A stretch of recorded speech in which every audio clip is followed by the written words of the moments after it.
Hello అమ్మా, చెప్పవే. డబ్బులే అడిగమ్మా, పిల్లగాళ్ళకి స్కూల్ ఫీజు కట్టాలి.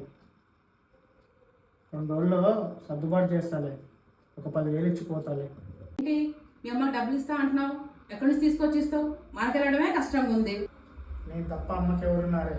అమ్మ బాధ్యత నాదే కదనే. మాట్లాడేటప్పుడు కొంచెం ఆలోచించి మాట్లాడి చెప్పు. బాగున్నారా బాబు?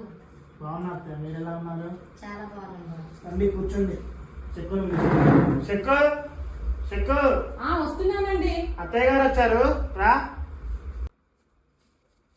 చెక్కు, ఇద్దరు మాట్లాడుకోమండి, బయటికి వెళ్ళి వచ్చేసి. సరేనండి. ఏమ్మా ఇదేనా రావడం? ఎలా ఉన్నావు? ఊళ్ళో అందరూ ఎలా ఉన్నారు? బాగున్నారు, నేను కూడా బాగున్నాను. కానీ మీతో అర్జెంట్ మాట్లాడాలి, కొంచెం అవునా? ఏమైందమ్మా? ఏమైందమ్మా? ఏంటి మాట్లాడడం? ఏమన్నా సమస్య? అర్జెంట్ 10,000 కావాలమ్మా. అవునా? దీంతో మాట్లాడి నేను నీకు ఫోన్ చేసి చెప్తానమ్మా. ఇప్పటికైతే నువ్వు వెళ్ళు, సరేనా? సరే.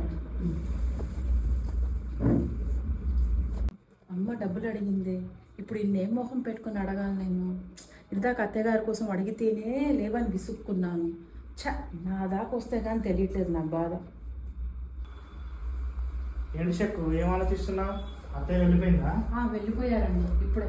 నువ్వు ఏం ఆలోచిస్తున్నావో నాకు తెలుసు, నేనంతా విన్నాను. సారీ అండి, నన్ను క్షమించండి. మిమ్మల్ని అర్థం చేసుకోలేకపోయాను. అది నా దాకా వస్తే కానీ తెలియలేదు. అమ్మకి 10. వద్దు, నాకు అంతా అర్థమైపోయింది.